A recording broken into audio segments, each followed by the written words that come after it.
श्री राम का मैं दीवाना हूं, श्री राम का मैं दीवाना हूं, गीता ही मेरी गाथा है। भगवान राम का मैं दीवाना हूं, रामायण गीता ही मेरी गाथा है। छाती ठोक के कहता हूं, भारत ही मेरी माता है। सीता राम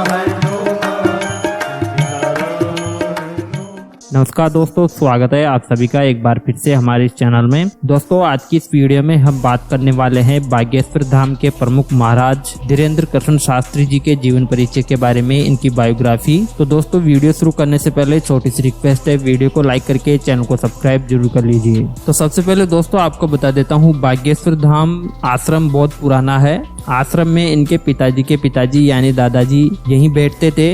इनके पूर्व में एक और संत हुए। ये 3 पीढ़ी से बागेश्वर बालाजी का दरबार चल रहा है। यहाँ देश विदेश के आदमी सभी लोग यहाँ आते हैं और अपनी अर्जी लगाते हैं। बालाजी महाराज उन सभी पे कृपा करते हैं। वंशानुगत कृपा चली आ रही है यहाँ पे। आगे दोस्तों अगर मैं बताऊँ तो बागेश्वर बालाजी महाराज ने दूसरी पीढ़ी पर कृपा बरताई है। 9 वर्ष से बालाजी महाराज के सानिध्य में उनके चरणों में रहकर बालाजी महाराज की सेवा की है। बालाजी ने जो कुछ मार्गदर्शन दिखाया, गुरुजी ने जैसा मार्गदर्शन दिखाया और जो भी बताया उसी नियम का पालन किया है। उनके चरणों की दया से आज उनकी कृपा है और संपूर्ण भारत के लोग यहाँ आते हैं और मनोकामना अर्जी लगाते हैं। बागेश्वर बालाजी महाराज सब पर कृपा बरसाए रखते हैं। तो दोस्तों ये थी बागेश्वर बालाजी महाराज के बारे में छोटा सा परिचय। अब महाराज के जीवन परिचय के बारे में मैं आपको बताऊं दोस्तों, तो आपको बता दूं, पैसे से पंडित हैं। भिक्षा मांगकर अपने परिवार का पालन पोषण करते रहे हैं। पहले भी मांग कर खाया है और आज भी मांग कर खाना खाते हैं। हमारी प्रारंभ में बहुत विचित्र परिस्थितियां थी महाराज जी की।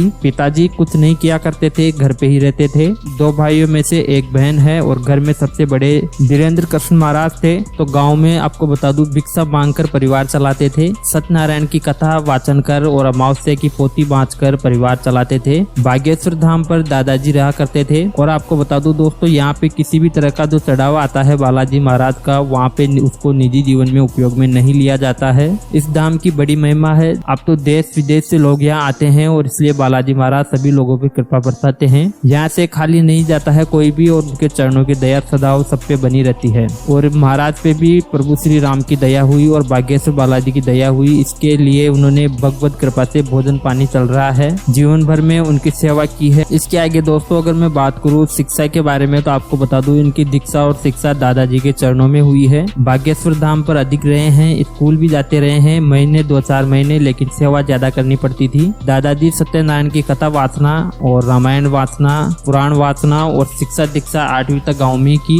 8वीं के बाद यहाँ स्कूल नहीं था और 5 किलोमीटर पैदल जाया करते थे। 12वीं तक की पढ़ाई, इसके बाद BA प्राइवेट कर पाए। जैसे तैसे बालाजी महाराज ने पार करवा दी BA भी। बालाजी की कृपा से 9 से 12वीं तक की पढ़ाई गंज में पूरी की। इसके बाद उन्होंने बहुत ज्यादा समय अपना मानव सेवा में लगाया। महाराज बताते हैं कि भागवत कथा का अध्ययन सबसे पहले इनके दादाजी ने करवाया। यहाँ पे दरबार की महिमा, बालाजी धाम पर अच्छे वैज्ञानिक आते रहते हैं। कलयुग के युग में कोई बिना बताए किसी के मन की बात और परेशानी जान सकता है, तो ये सिर्फ बागेश्वर धाम में ही संभव है। दोस्तों गाँव में अक्सर कहावत है कि जिसका गुरु बलवान है सो चेला भी पहलवान है। आपको बता दूं, इनके जो गुरु थे, इनके दादाजी, उनकी चरणों की कृपा है। वो विद्वान भी थे और आपको बता दूं शास्त्री भी थे, संस्कृत भी पढ़ते थे और पुराण भी पढ़ते थे।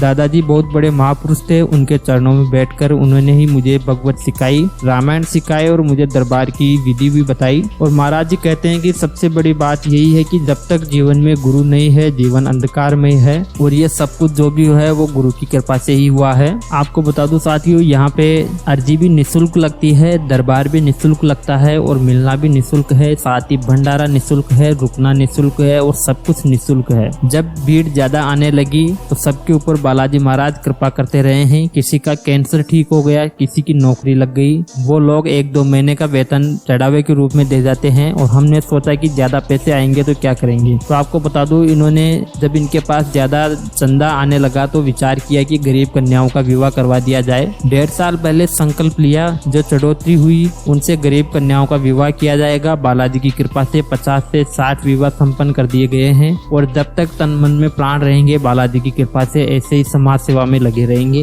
तो दोस्तों ये थी बागेश्वर धाम प्रमुख धीरेन्द्र कृष्ण शास्त्री जी की जीवनी। आपको कैसी लगी वीडियो हमें कमेंट करके जरूर बताएं। साथ ही ऐसी अन्य अपडेट के लिए बने रहे हमारे साथ। तब तक के लिए जय हिंद जय भारत।